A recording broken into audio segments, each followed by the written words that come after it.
breaking the wall to climate justice through STEM mentorship. Hassan Farah, Aspen Institute, United States.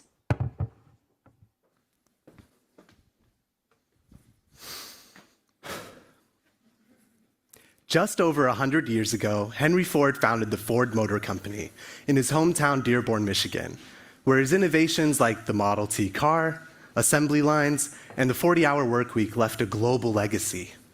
Yet for those living in the shadows of these industrial plants, the impact goes beyond automobiles. Coal soot covers the windows, iron pollutes the air, and children have to go to the hospital to remove steel particles from their eyes. This contrast inspired Cassian, a teenager also from Dearborn, Michigan, to take action by joining the project I'm presenting to you today, Our Future is Science.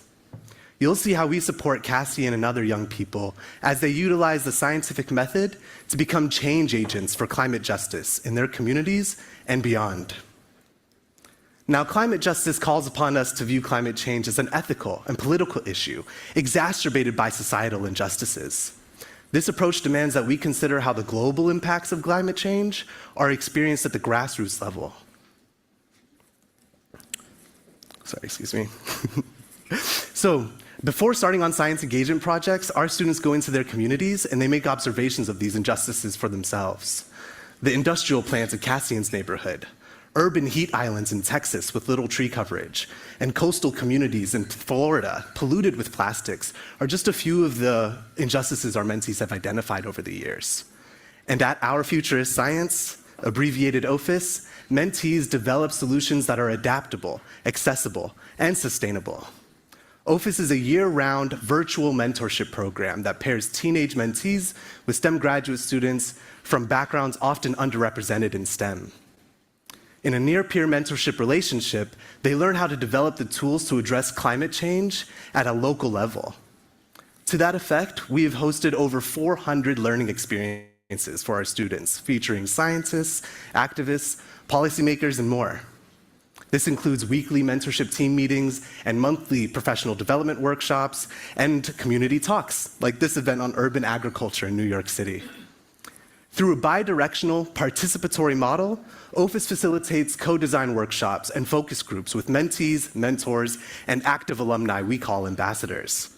Now, just a fun fact, I was a mentor myself in the first cohort 3 years ago. Before returning to develop the ambassador program, now I manage OFIS as a member of staff, a perfect example of how we value continuity with our students. And in those 3 years, our students have completed over 50 science engagement projects. This is where they learn how to identify a problem, conduct hypothesis-driven research, collect data, interview experts, and explain these key findings to stakeholders like journalists, school boards, or local elected officials. Now, I know what you may be saying. This is a virtual program. How do you make an impact? Well, our students are making those impacts in the real world. A part of Cassian's science engagement project was creating this interactive website for their community. This led to an internship with a local advocacy group, and also an acceptance to the University of Cambridge this fall to study geography. Other science engagement projects like Prisha's tree planting initiative in Texas or Trinity's microplastics pickup in Florida demonstrate how we equip our students with the knowledge, tools, and confidence to make an impact in their communities. And as we speak about confidence, 3 years of evaluation data show that 97% of students after completing our program can not only explain and understand the connection between science and social justice, but I really want to hit on explaining it. They can explain that to others, which shows to us that they should have the tools to be able to break down additional walls to climate justice in the future. Now, there's so much that we have learned over the years, and even more I'd like to share with you today, but you don't have to take my word for it. In this short video, a few mentees, mentors from the past will show you what they've learned. Born in a certain time, but it wasn't always this way, and so I wanted to understand what were the factors, the political, social, economic, that kind of made my city the way it was today. That kind of provided the basis for my research project. So my capstone project was on microplastics, and since then I've done a lot of environmentally based education for my community, and I think that my capstone really helped introduce me to bridging the gap between environmental education and minority communities, because it taught me how to communicate better and communicate my ideas and how to make it understandable for a wider audience. The biggest takeaway from my experience were 1, the importance of strategy when it comes to tree planting for environmental benefits, and 2, the importance of community outreach and advocacy, even when it might be intimidating. Combating tree inequity taught me that sometimes, if you want to solve a problem from the root, you shouldn't be afraid to get your hands dirty.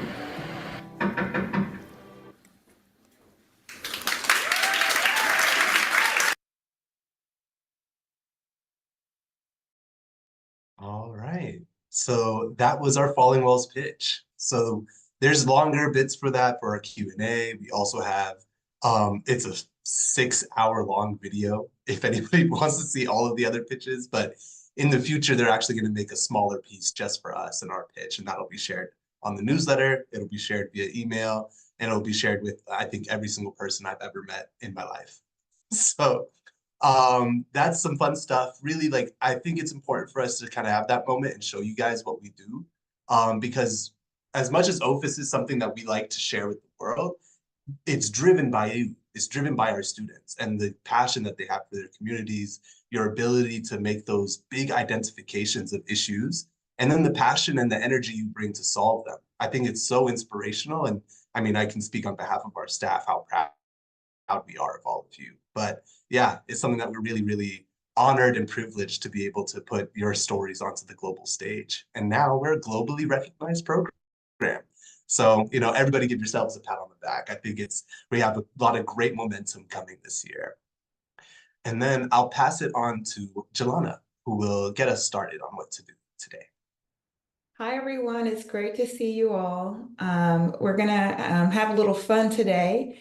You're going to learn about citizen science, which you had a project on, and you'll get to see all the photos that you all took, but we'll have some important discussions about, you know, the content of those photos and the content of the text and audio narratives that you all recorded. And so let me share my screen.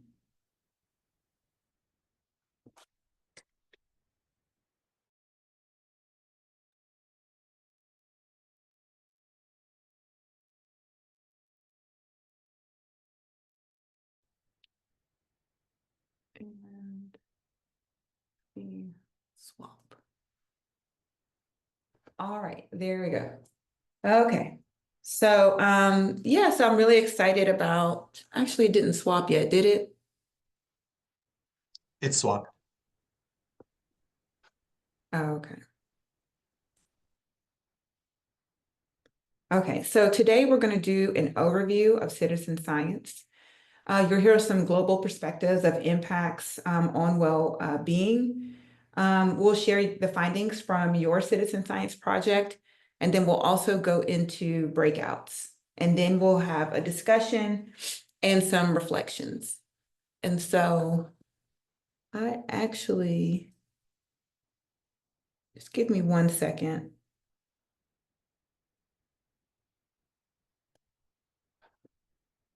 I'm having an issue here. So the first thing that I wanted to do, actually just share the photos that you all took.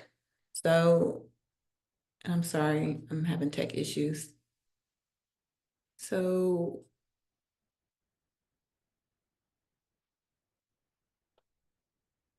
you know what, I'll come back to that.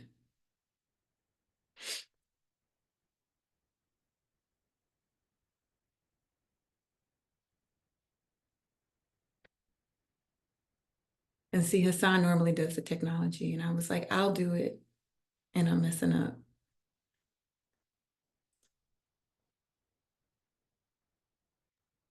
And we'll take this as another reminder for the next 30 seconds. If you have not made your audio accessible to everybody, please do. You can do so by reviewing the bottom of the assignment instructions on Canvas. We went over at the start of the meeting, but we don't have it. All right, I've got it under control. Yeah, a setting had messed up on my PowerPoint. But anyway, so I'll show the gallery in just in a few minutes. But I wanted to kind of open this up and speak to the work that you all have done using a methodology that my colleagues and I created over almost 15 years ago. And so through this project, you all were able to connect science and society through digital citizen science. And so one thing that is important to think about or to consider when you're trying to identify problems in a community is that context matters. And so I think I've shared with you all before that I'm also a professor at Tulane University in New Orleans, in addition to my role at Aspen. And I'm a public health professor. And so I care about health and well-being. And so as I talk about context, it's going to be grounded in that concept. And so one of the things that it's important to kind of recognize is that when we think about context, well, in society today, your zip code is often more important than your genetic code. And there are some communities, like here from this headline in Illinois, where people are living longer than individuals in other communities. And so in Streeterville, the Streeterville residents live to age 90, whereas Inglewood residents die at age 60. These communities are maybe a train ride apart. You can also look at even just my own community. I'm going to try to go back to that. I live in Williamson County, which is in Nashville, which is a suburb of like Nashville, Tennessee. And the life expectancy in my community is 82 years, whereas in Tennessee overall, it's 75, and the United States is 77. So people are living longer in my community. Nashville is just 9 miles away, and the life expectancy is 76 years of age. Okay, so that's a lot just to be 9 miles away. And in some of my work in New Orleans, there's evidence that, in zip codes that are just a mile from one another, there's a 25-year life expectancy difference. And so you might be thinking like, well, why? Like, why is that happening? That's pretty drastic, whether it's 9 miles, 25 miles, or a train ride, right? Well, there's many factors that go into our health and well-being, okay? And so when it comes to our health and well-being, healthcare only accounts for 20% of it, right? There are non-medical factors that impact our health and well-being, and these are called social determinants of health. And so these non-medical factors are economic stability, like employment, income, medical bills, and debt. There's also neighborhood level factors in the built or physical environment and natural environment. So thinking about housing, transportation, neighborhood safety, green space and parks, playgrounds, looking at walkability. Education is a factor that plays a role. And so literacy, language, higher education, food, okay? So thinking about food access and food insecurity, community and social context. So thinking of the availability of support systems and support programs, community engagement, discrimination and stress. These all impact our health and our well-being in addition to healthcare systems. I know many of you are interested in healthcare access. So health coverage, provider availability, okay? Linguistic and cultural competency. All these play a role in our health and well-being, more so than actual health care. And so again, context matters. And oftentimes those that are making decisions about many of these things, they may not be considering context. And so what we want is when you all are thinking about your topics for your project, to understand that you're going to have to talk to people and interview people and really try to get a sense of context as you develop a solution, okay? And so you all engaged in a citizen science project. And so I'm going to take a minute and share about what citizen science is, but also the methodology that my colleagues and I developed. And so there are numerous definitions of citizen science, and I don't think that there's one exact definition. It could depend on the project, it could depend on the organization who's doing the work. And so while definitions may vary, the core principle is that citizen science is the active involvement of non-professional scientists in research. Okay, so like community members engaging in research.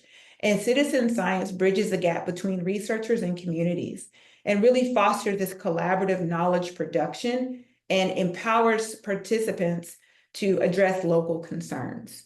Okay, and so regardless of whichever definition that you use, a common thread is that it's a meaningful partnership with the public as direct collaborators and participants, okay?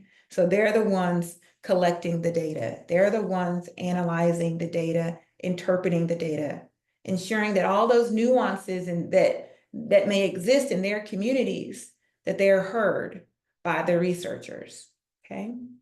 And so when I was a postdoc at Stanford School of Medicine, I was in the Healthy Aging Research and Technology Solutions Lab, also called HEARTS. And so we created a methodology that empowers community members to identify, document, and address local health and equity challenges. There's some core components of the Our Voice methodology. One, it uses a mobile app, right? And this mobile app captures geocoded photos and audio narratives of features of an individual or community resident's environment that impact their health and well-being, okay?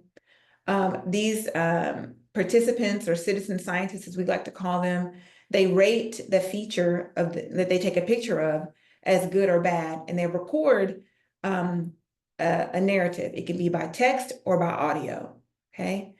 They engage in community-driven analysis. They're trained in advocacy skills so they can enact change in their community. And it integrates qualitative and quantitative methods. So qualitative being like the use of photos and storytelling, and quantitative, that's like the geocoded data and mapping and other types of quantitative data, okay? So those are just some examples. And so what you all did in your projects was a modified version of this. So you didn't use the app, but you went out in communities and used your own device. But I will share with you what the app looks like today. And so it has a screen here where you put in your project. There it goes over safety tips and shows you how to basically use the app. It's a quick tutorial. And then here you begin to take the pictures and then you rate it as good or bad for your community, okay? And then it records your walk. And so you're able to see where you're walked, and currently it's in 14 languages. And users have been from children 9 years of age to 90 plus. And so when Stanford gets the data, this is what data visualization of what it will look like. So here's one participant's walk that they went on. And then these are the photos that they took.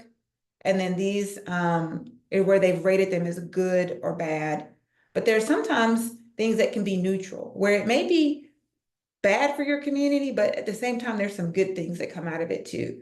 So, or vice versa. So you can see here where there are, a smiley face and a frown in terms of how the participant rated it. And this is from a study that I did in New Orleans called Our Voice NOLA. And so just to highlight again, the whole methodology, it's where you use the app to go out into the community and discover features that may promote or hinder health and well-being. They get together, the residents, and have a discussion about their photos and audio narratives. They're trained here in advocacy skills, and they're connected with policymakers and local decision makers who can connect them to resources or help them make change in their community. And then so in much of our research, we found numerous changes, and I'll talk about those in just a minute, that have happened. And so in this picture, this is one of the studies that I did where a dangerous curb was painted because older adults in the senior affordable housing site kept getting hit by cars because of the increased traffic and people speeding in front of the affordable housing site. Okay. And so when you think about like problems to solve, one easy go-to is the Sustainable Development Goals. And these are goals from the United Nations that I can't remember the number of countries that have, signed on to address these goals, but these are issues that are significantly impacting the health and well-being globally, right? So within each of these, and I'd like to say these are probably issues, and then you can go and identify specific problems. But there's poverty, hunger, global health and well-being, quality education, gender equality, clean water and sanitation, affordable and clean energy, climate action, life below water, life on land, responsible consumption and production, sustainable cities. Like these are challenges that we face globally. But a challenge in, and I'm just going to make something up, in, a country within India, well, say, for example, you have food security, what it looks like in India, or I'm just going to say Berlin because we were just in Berlin, Germany, might look different than San Francisco, California. But food security could still be an issue in those, in those different locales. And so it's important to think about, yes, I want to solve, a problem, but what does it look like in my community versus others? And so when you think about solutions, what you don't want is a one-size-fits-all solution. It needs to be tailored to your community. So as you think about capstone projects, think about the community that you want to focus on, as well as, what might be different from what's already been done. And so something to consider as you think about your projects is that, there's some programs and interventions that, and again, I'm focusing specifically on health because that's my expertise, public health, try to focus on, individual behaviors. And I'm a behavioral scientist, so I do that, and how they may lead to disease and mortality or death. But in order to really enact change, you have to go further upstream. Okay. So if you try to address challenges here, this is downstream. But to really make change, you need to move upstream. So looking at those social determinants of health that I spoke about, whether it's the physical environment, elements in the social environment or economic and work environment or service environment, but also those institutional inequities like racism and discrimination that exist, and social inequities as well, related to class, gender, immigration status, race and ethnicity, and so forth. And so you can develop individual level, programs. Like literally that's like my research, that's like what I do. But I also acknowledge that there's other factors that I have to take into account, because those individual behaviors might stay the same if I don't consider these. And I always tell people, you can put a grocery store in a neighborhood, but but that doesn't mean that people are going to automatically eat healthfully. There's other things that have to be done from the household, from the individual level, thinking about knowledge, attitudes, and beliefs, to the household level, to the community and organizational level, to the policy level. So all of those are important. And what's nice about the Our Voice methodology and being a citizen scientist is that you can find out what the problems are, but then those contextual factors that contribute to it. And many of those contextual factors lie within living conditions, institutional inequities, and social inequities. And what's also nice about this methodology is that it combines art and science. And so you're using photography as evidence, visual storytelling to highlight community issues.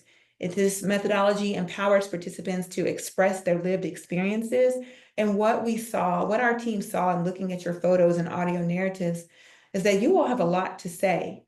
And there are many challenges in your communities, and you think about these contextual factors.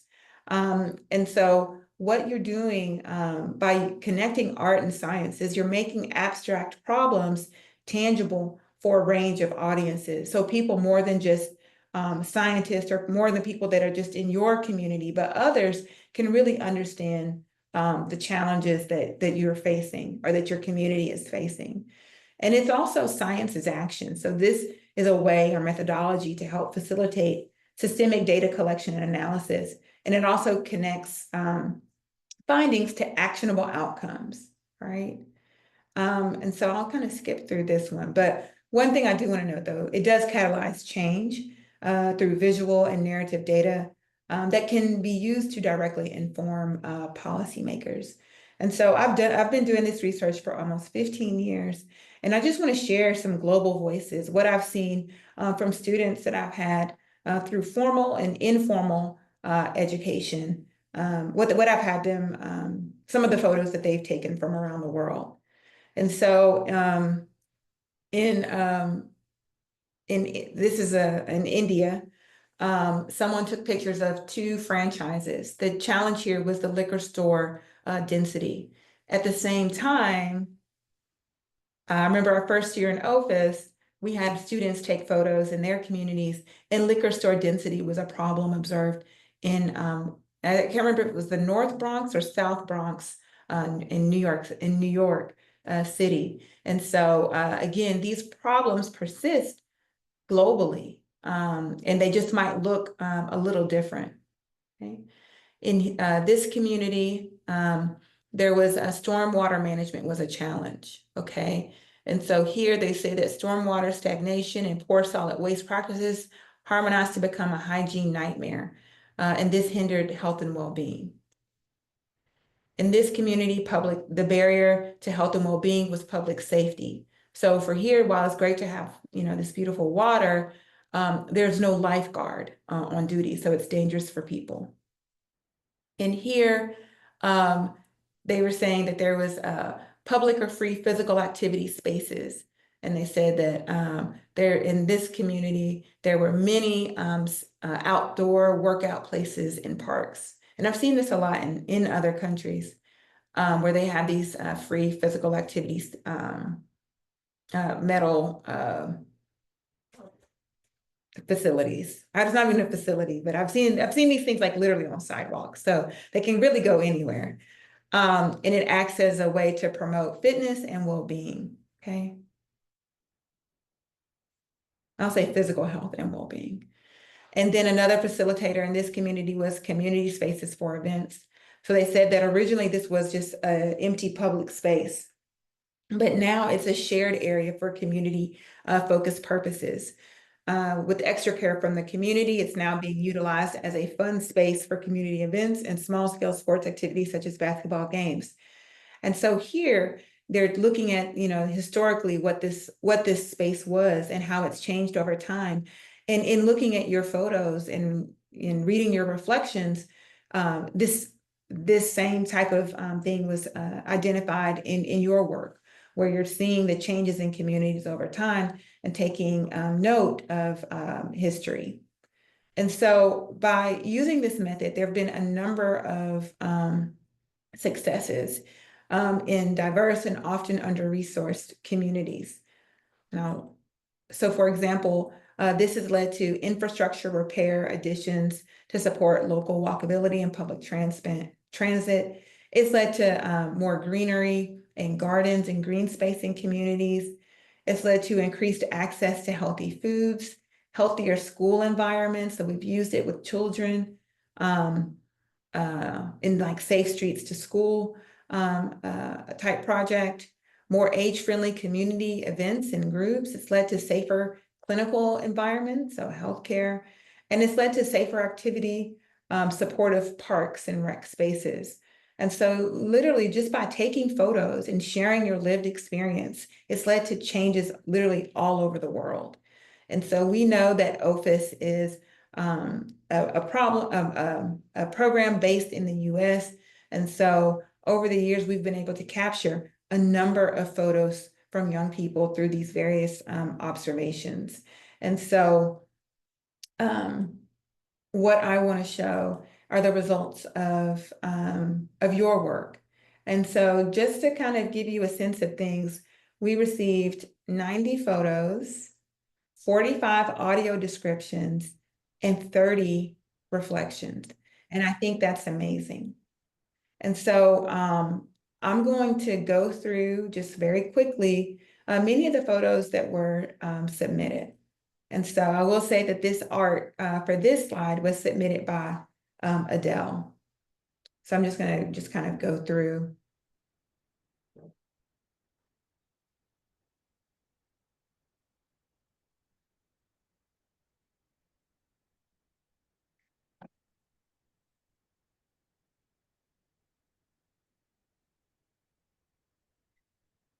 And you can see there's so many different issues that you all have identified, okay?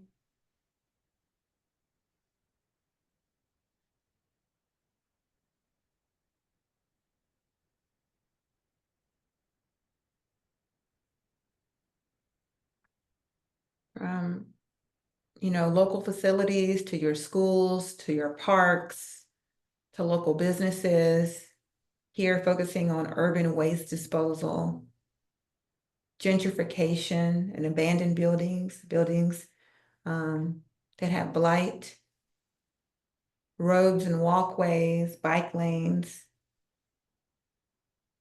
access to outdoor spaces and barriers, transportation, green space, roads, the impacts of construction, which is often seen as, and for some of you, as a good thing, others a bad thing, and some neutral.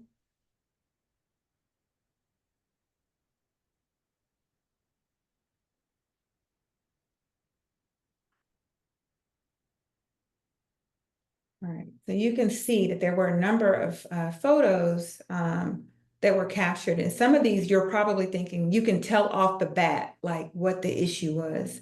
But for many, you do need to understand the contextual components of it, okay?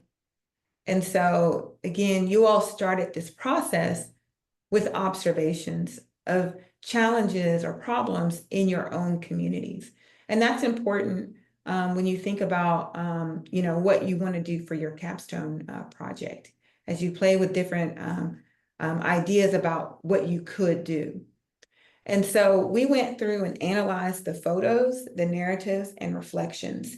And from that data, we were able to come up with 6 major themes, okay? There was pollution and environment, transportation and pedestrian safety, housing and gentrification, social justice and equity in resource allocation. So, you know, equitable access, community engagement and revitalization, and historical context, identity, and urban development. And so briefly, I'll just explain what each of those are. So the pollution and environmental health, you all's photos, narratives, and reflections focused on issues like uncontrolled garbage, pesticide use, and runoff impacting ecosystems and health. And I'm already thinking about the pictures that I saw where those really came through. Transportation and pedestrian safety. There was an emphasis on unsafe infrastructure and pedestrians and cyclists, such as lack of sidewalks, streetlights, and poorly designed crosswalks.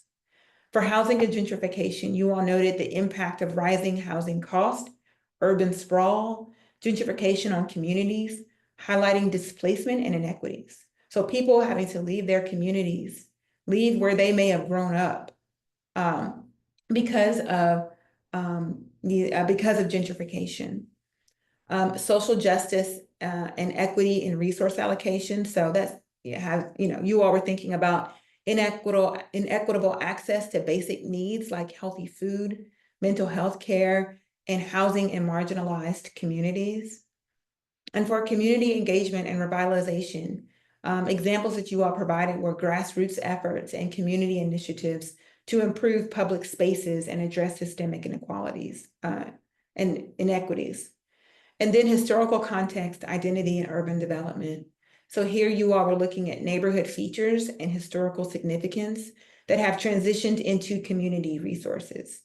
So temporary safety concerns caused by urban developments impacting pedestrians and community well-being. And as we look across each of those different themes, there were some features that you could give us a smiley face to, that, you know, it promoted well-being. Some where you might want to frown because it hindered well-being, and others that were neutral. Okay, so they were good, but then they could have been bad or vice versa. And so I'll just highlight a couple of these, but you're going to get a copy of this because we're going to go into breakouts in just a minute, and you're going to do an activity where you really look through the data. So for pollution, environmental health, something that promoted well-being from you all was clean air and green spaces. For example, in the South Bronx, there were improvements related to that. Stormwater treatment to reduce runoff and protect drinking water. This was something for Howard County, Maryland. Something that hindered well-being was garbage pollution and poor waste management, pesticide and herbicide runoff, and ecosystem health, and urban heat islands caused by lack of vegetation. Something that you all noted that was neutral was the use of cleaner energy alternatives like New York City's steam system, which at the same time, it may be good, but it still has risk of explosions, okay? And so again, these data are from your reflections, your photos, and your narratives. And so within this, there may be some solutions or recommendations that have kind of that are part of this. So I'll go to this one, just so social justice and equity. So something that could promote well-being would be access to affordable healthcare and mental health services, fresh food stores in underserved areas promoting equity, and then community programs addressing food insecurity and homelessness. And so something that's neutral would be government programs that address systemic issues but are underfunded or slowly implemented. And then something that hindered well-being was limited access to healthcare, exacerbating disparities. Saw that in Long Beach, California. Food deserts and reliance on fast food in low-income neighborhoods, and then over-policing disproportionately targeting marginalized communities, okay?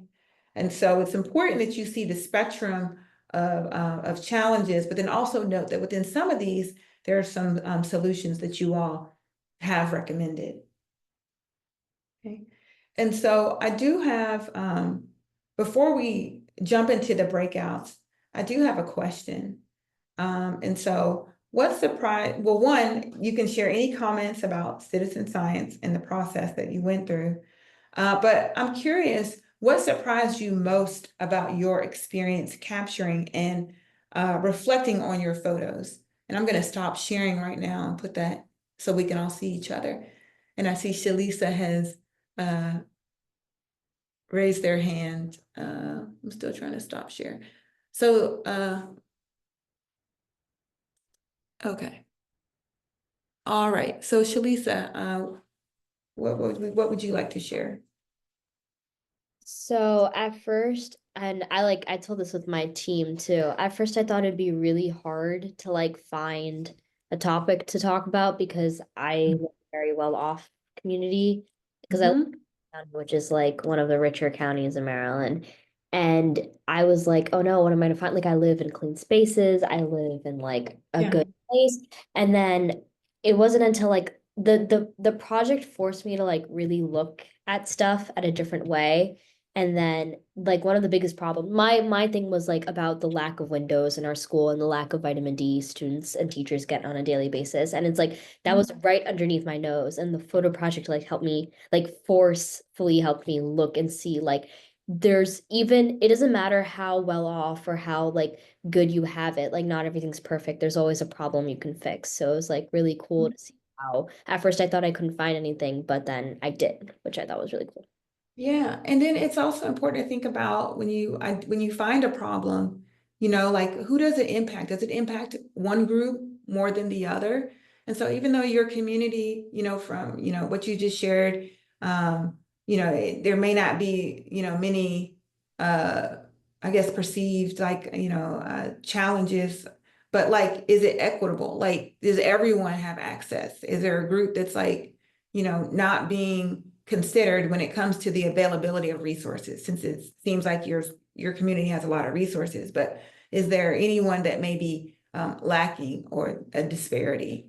And so for others, and so thank you, Shalisa, but others, please share what surprised you most about the experience.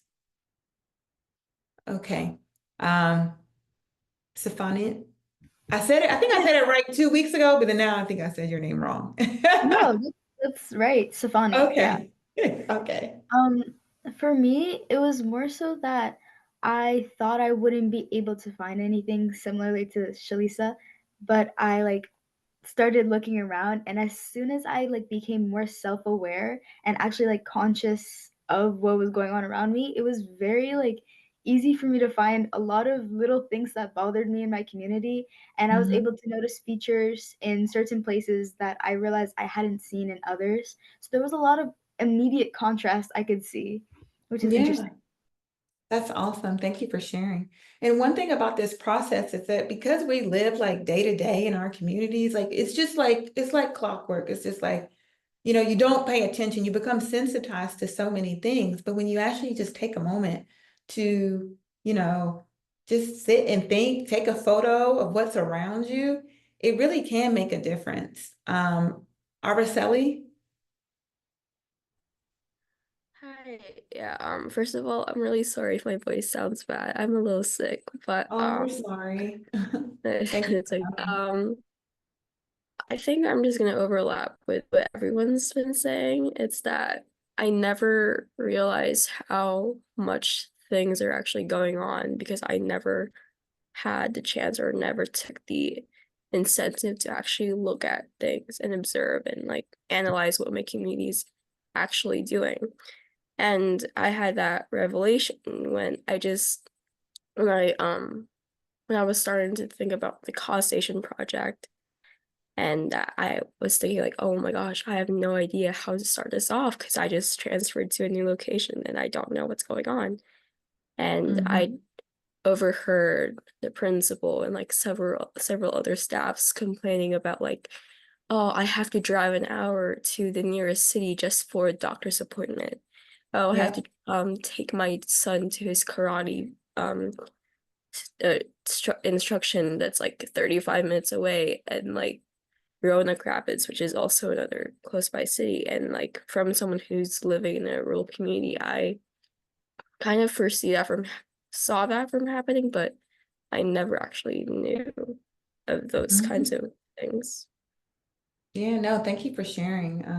Yeah, no, I mean, it opens your eyes to many things. And I'm curious, Sophia, what did you see? What did you observe?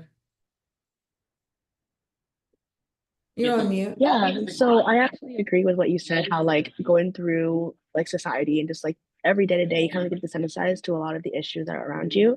And I feel like I already knew the issue that I was like took pictures of. I knew it existed, but I didn't really know, if that makes sense. Like I didn't really know that it was so prevalent, not just my community, but a lot of communities surrounding my community, because it's just so like it's so common that we kind of feel like, it's not that big, not important. And we see the impact that it makes on so many different people, especially people who might look like you or who don't look like you.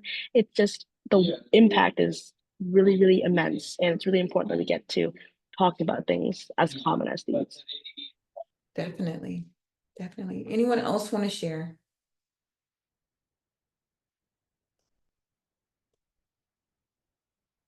Okay. Well, let me share with you all what you'll be doing for your breakouts. Just give me a second. And then I have the breakout rooms ready to go whenever.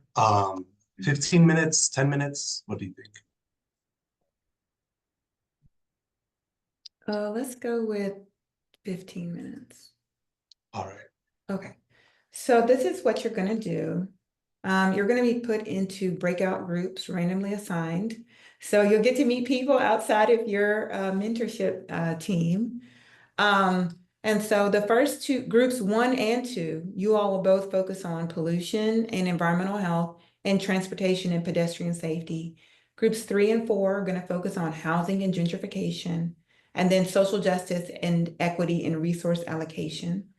And then groups 5 and 6 are going to focus on community engagement and revitalization and historical context, identity, and urban development. And so I'm just going to go through one, like for groups 1 and 2. So you all are all going to receive a link to a PowerPoint that you can download, okay? And it's going to have your instructions. So group 1 will focus on, groups 1 and 2 will focus on your section. In groups 3 and 4, you'll focus on your section.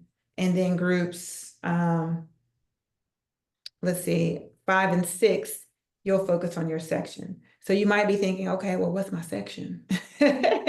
Well, what you'll do first is review these prompts, okay?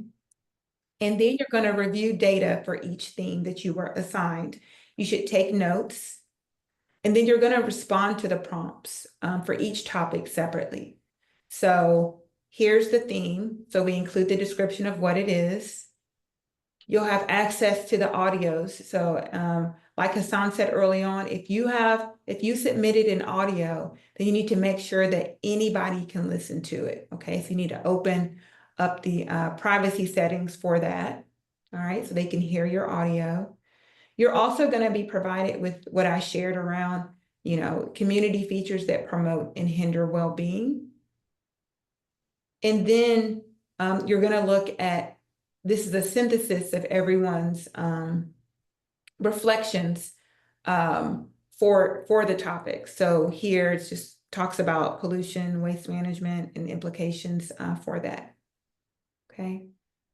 And then you go to your next theme, and it's literally the same type of thing. You get the photos and the audio. It's broken down into the things that are good or bad or neutral for your community, and then a reflection. And then here, you have the opportunity, when you think about like who stakeholders are, who's important, oftentimes we go to, oh, this is a health thing, let's get the health department. Okay, but there's other stakeholders that should be involved. And if you remember, stakeholders are people that are directly and indirectly affected by a problem, okay?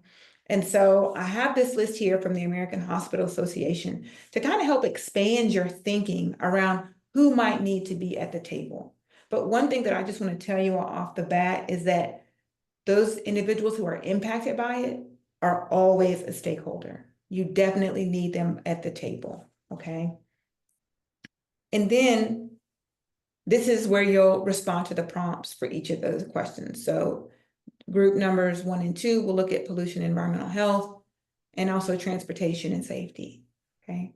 So that's literally that's the format of each of these. You're just going to kind of do a deep dive into each of the topics and then come up with some responses around who the stakeholders are, selecting an issue that's important and feasible, briefly coming up with the actionable solution, noting any surprising insights, and then talking about equity, okay?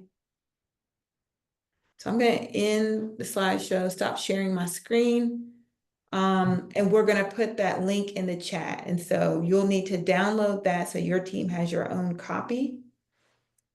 So just go to File, Download, PowerPoint, and you should be fine, okay? All right. Are there any questions? Oh, go ahead, Hassan. There's an attendance tracking form in there as well. So make sure to enter in that. Should be very quick, very easy, under a minute. Just put that information in.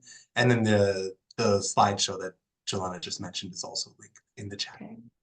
So we're going to take, we're going to try to do this in 15 minutes, okay? And so we're going to open up the breakout rooms. And so if you all have any questions, we'll be out here and can answer those questions. So just let us know, okay? All right, and I'm opening up the rooms now.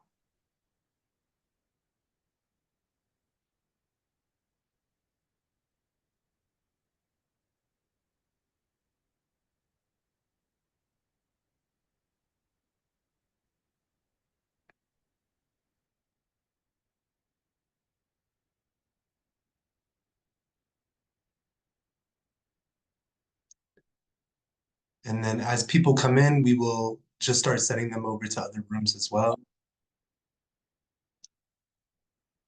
All of you should have some sort of notification on your Zoom about being sent to a room.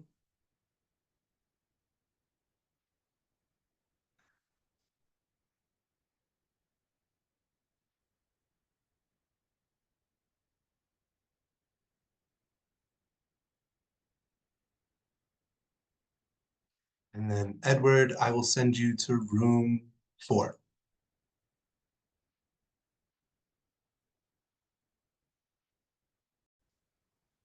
All right, welcome back, everybody. Good to see you all here. We're closing up now, so we have the last 15 minutes. What we're going to do is we will do a quick share out. So hopefully one person from each one of our 6 groups has been prepared to share what they've done. We'll start in reverse and we'll pick someone from group 6 and then we'll go all the way up to 1. So would anybody from group 6 want to share out just a little bit about what they've learned and perhaps the responses that they've made to some of the prompts?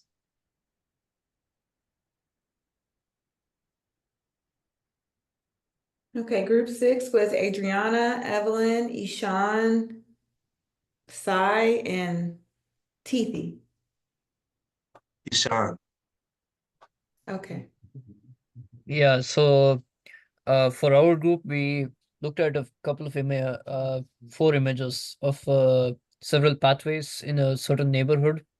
And the description talked about how these pathways are very in open spaces, they promote mental health well-being, but that apparently not a lot of people know about these places.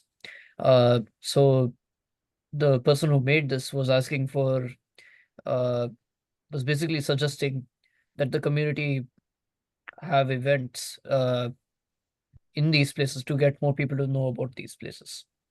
And also some of the problems that were mentioned by the person were that there is historical neglect of neighborhoods leading to resource inequities and disruptions caused by poorly managed urban development. So what we wrote for the main stakeholders in this problem were that the residents in the area the residents in that area or the area that surrounds that the place in which the photos were taken, they're definitely stakeholders because they're impacted by whether or not these places are properly taken care of. And the rest of the questions pretty much focus on a problem, whereas the main focus of the pictures was the advantage that people get mentally and physically by being able to access these environmentally friendly trails. So we focused mainly on the problems that was stated, mainly the abandonment of buildings. For the second issue, which is Actually, we're important. just gonna, because we don't have a ton of time, we just want you to focus Okay. on one issue. So sorry, I forgot to note that. But what other stakeholders would be important for the initial problem that you spoke about? Besides And I people who will live put it in the immediately, chat too. sorry. Go ahead. Besides people who live immediately in the immediate area, there are also people such as city planners and those who own the buildings which are being abandoned and not properly taken care of, that could play an role in this problem, in resolving this. Okay. As you all hear the presentations, if you have thoughts or recommendations, for example, additional stakeholders, please put that in the chat so we can collectively think about, how to address the problem, who should be, at the table to kind of create a solution and so forth. Okay. Thank you. Next up, we'll have team 5. So if someone from team 5 would like to go, that's community engagement and revitalization. For those of you who want to follow along, that is slide 39. Araceli. Yeah, hi. So unfortunately, we weren't able to go through all of the problems because of the constraint of time, but we did talk a good bunch about revitalization. So about the stakeholders, we understood that the residents of the area can petition to local governments about issues about the need for economic growth and the closure of businesses and the want for more resources, and seeing that we have nonprofit organizations in our locations, we can work with them to create awareness for the community, to incite and ignite change. And although it is difficult to get businesses to come to rural communities, there is always the option to petition, I'll say it again, to petition to the local governments for marketing, to show like how some rural locations are able to show the good sides of that area and entice people to come in. And our most surprising insight is that we have a changed perspective on new constructions, and that's also what we want to impose on for our communities. Fantastic. Thank you. We'll move speedily along through the groups. So would anybody from group 4 like to go next? That is social justice and equity, and that is also slide 31 for those who want to follow along. I can share what we talked about. Mhm. We looked at, we were broadly social justice and equity and like resources. We focused in a lot on access to quality food, which we thought of that as being one of the most important, but also one of the like least feasible issues to address, just because it is so complex and consists of so many different factors, with getting new stores built in communities and like the continuous like transportation of food like to those areas. It's a lot to organize. And we talked about how that disproportionately impacts low income groups. And then we also talked about our like surprising insight was how normalized these issues are in communities, and that how you may not realize it is going on around you until you really are looking for it and see how it actually does impact everyone around you. Thanks, Brooke. So we'll go to the next one, which is group 3, housing and gentrification. That is slide 25 on the breakout deck. Would anybody from team 3 like to go next? Unmute. Yeah, I can do it. Thank you. So we didn't have a lot of time to complete all of the questions, but we were able to go through the first 2, which were stakeholder and importance of feasibility. So we kind of identified a couple of people that had some power in our communities that could possibly identify or work towards issues of housing, and also in terms of gentrification. So one of which was identifying the housing department in a lot of our communities that handles those housing issues, as well as city council individuals, because they often take input from community members, and often it's the residents and the grassroots organizations with a desire for better housing and for better overall just better, like more affordable housing, is to go through these city council individuals who can have a impact on that. And personally, I also mentioned like the governor of California, which was Gavin Newsom. He did try to do a huge housing or rehousing a few years ago, but it didn't really work. So definitely advocating more for a more better course of action in order to improve housing. And then in terms of feasibility, it's kind of difficult to completely solve homelessness, unfortunately, because catching up with housing and also the expenses it's very important, but not very feasible in terms of solving that the next week. And it's also really hard to also solve the issue of like affordable housing, because the costs just continue to go up. And thank you. And I'm going to hop in and just say that, many of the problems that you all are focusing on or that you highlighted, when we look at like the bigger, like big issue versus a specific problem, like these are what we call wicked problems. And that means that there probably won't ever be solved, but, and that's because they're so complex and so layered. And so at the same time, there's things that we can do to work towards solving the problem. I've been doing a lot of work around climate lately, and I look at it, the impacts of climate on mental health. Other people look at climate and adaptation. Some people look at climate resilience. Then there's all kinds of like climate, science. So there's different ways that climate impacts society and people. And at the same time, it's different, like our Earth, but there's different ways that we can all get at the issue. So something may seem insurmountable, but it's just like breaking away little pieces of the problem at a time, recognizing that it may not be solved in our lifetime, but that we might be able to get it a little bit better. Okay, right, group 2.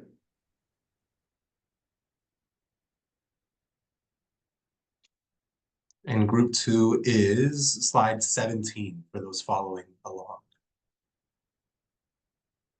Would someone from team 2 like to unmute, please?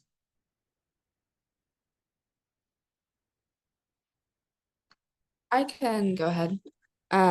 So we had public transit and safety, and for identifying the stakeholders, we said public, so just really anyone who goes anywhere, which is almost all of us. Students, businesses and schools that have sidewalks outside, the local government, which would fund it, and then people who are in transit, so drivers and commuters, because if people are jaywalking, they might be impacted. For importance and feasibility, we said highly feasible projects could be adding streetlights to areas, medium feasible projects could be adding sidewalks, and things that would take a lot longer and more money would be public transportation and bike lanes. And then we said solutions could be putting safety laws in place for sidewalks on public roads so that local governments were forced to hold up certain regulations, putting in adequate details when you are doing construction so that there's not dangers in place when construction is going on, having universities take responsibility for the areas near the university and not just on the university, and then funding for all of this stuff. And then we said for equity, it would be, for example, people who can't afford cars, parking passes, people who can't afford bikes or bus passes, and then people who can't drive for any reason, maybe their age, disabilities, they can't have a driver's license. Thanks, McKay. And then last but not least, we'll go to team 1. So team 1 is pollution and environmental health. It's also slide 12 on the breakout deck. Would anyone from team 1 like to unmute and share? Amy, please do. Yeah, so all of us focused on pollution. However, because of our different like living situations, some of us are in urban or some of us were in rural communities, and the way that those environmental problems showed themselves were very different. For example, the use of pesticides in a rural area like the one where I live, occasionally that can manifest itself as not having adequate water treatment as what might be available in the suburbs or in the city. And however, there is a lot more physical pollution, like in terms of litter in the cities, as well as air pollution. I forget who it was, but one of the people in my group was talking about the sound pollution from trains in the city. And I have also experienced that when I've gone to urban areas. So I think what we see, while it may come from a similar problem, the way that it affects people is very different, regardless, depending on where you live. All right, great. Thanks, everybody. Yeah. Shalana?